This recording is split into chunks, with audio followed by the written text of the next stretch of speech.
Okay, here's a wild thought. What if the one thing our modern world has trained us to avoid at all costs, I'm talking about boredom, is actually the secret key to our most brilliant and creative thinking?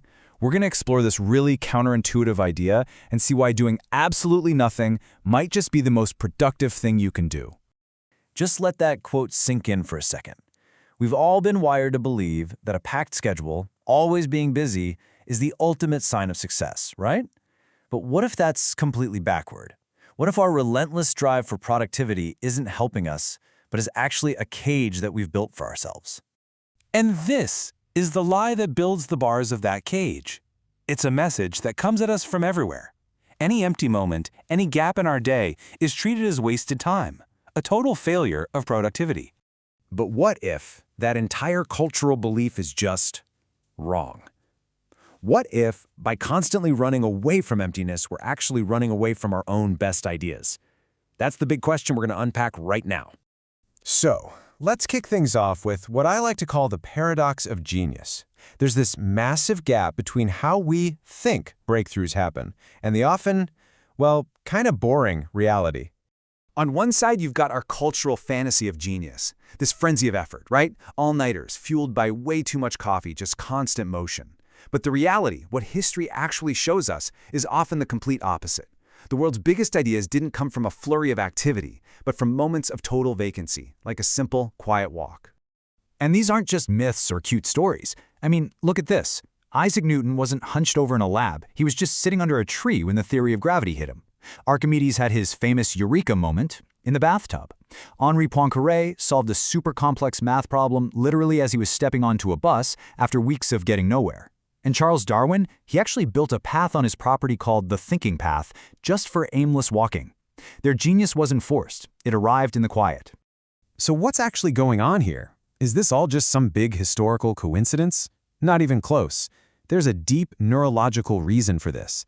So let's get into the science of what your brain is doing when you're doing, well, absolutely nothing.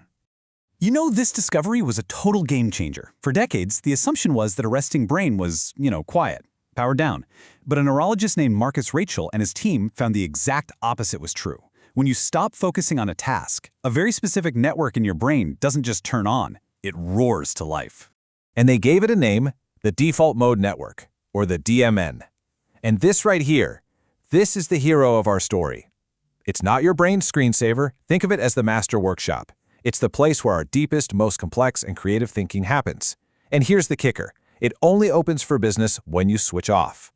And just look at what this network does all day. It's not doing small stuff. It handles our highest level thinking. It's weaving together our memories to create our life story. It's helping us imagine and plan for the future. It's critical for understanding other people. And most importantly for our conversation, it is the engine of creative insight. It's what connects random ideas together to form something totally new. So just let that sink in. The actual neuroscience confirms that the very state we've been taught to see as wasted or lazy is in fact one of the most productive states our mind can possibly be in. This completely flips the entire script on what productivity even means. Okay, so if this network is so important, what happens when we live in a world that never lets it turn on? This brings us to the real cost of all the constant noise in our lives and what we lose when we completely abolish boredom. And yep, here's the main villain of our story, the smartphone. It and the whole culture of constant connectivity it created has become a weapon against boredom. Every single tiny gap in our day, waiting for coffee, riding the elevator, a moment of silence, can now be instantly filled with something. And boy, do we fill those gaps. On average, a person picks up their phone over 150 times a day. Think about that for a second. That's 150 different opportunities for our default mode network to kick in and do its amazing work that we just snuff out before they can even get started. This is the direct neurological cost. The moment you feel that tiny flicker of boredom and your hand instinctively reaches for your phone, you are actively shutting down your default mode network. You're slamming the door to your creative workshop right as it's about to open. But it gets so much worse. Research shows that after just one little interruption, it takes our brains over 20 minutes to get back into a state of deep focus. So do the math. If we're interrupting ourselves every few minutes with our phones, we're basically choosing to live in a state of permanent shallow attention. We never give our brains the time they need for that deep integrative thinking. Okay, I know that all sounds pretty bleak, but it is not hopeless. we can absolutely fight back. The key is to learn how to intentionally cultivate boredom. So, here's a practical toolkit for reclaiming this essential state of mind. The first step is just a mental shift. We have to stop seeing boredom as this painful, awful thing we have to suffer through. Instead, we need to reframe it. See it as a deliberate practice, an invitation.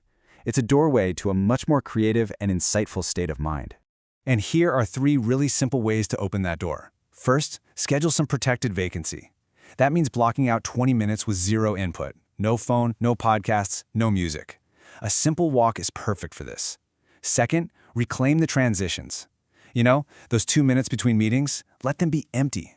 Fight that reflex to fill them. And third, and this is the hardest but most powerful one, just sit quietly. Let your mind go wherever it wants. No agenda, just wander. You know, when you start practicing this, it leads to a much bigger idea. It actually forces you to question your whole definition of what it even means to be intelligent. See, our culture is completely obsessed with what you might call fast intelligence, the ability to answer quickly, to process data, to be super responsive. And hey, that's useful stuff. But there's this whole other kind, integrative intelligence. This is a slower, more wandering way of thinking. It's the intelligence that connects ideas from totally different fields, that synthesizes information into actual wisdom. And this is the kind of intelligence that the default mode network specializes in. And that is its superpower. Fast intelligence can find the answer to a question you already have. But integrative intelligence, the kind that's born from quiet and mind-wandering, is what generates the groundbreaking new questions that push everything forward. And this really gets to the heart of it all. Our most profound, game-changing ideas, they don't respond to hustle culture. You can't put "have a breakthrough" on your to-do list or force it with more effort.